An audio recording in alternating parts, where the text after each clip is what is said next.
علیکم۔ اسلام نے مملکتیں نہیں دل فتح کیے۔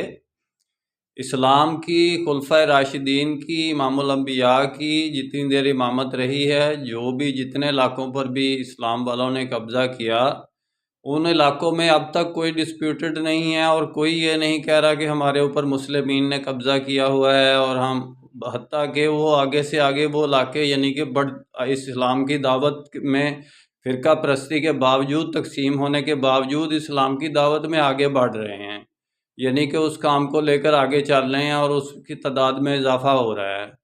میرا کام اسلامک ورلڈ کی امن اور یونائٹی کا ہے، انشاءاللہ ڈیٹیل میں بات پھر ہوگی۔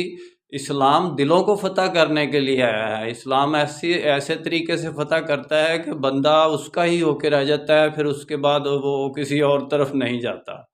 انشاءاللہ ڈیٹیل میں بات پھر ہوگی۔ نسبت وحدت خدمت خیر کے ساتھ، اللہ حافظ۔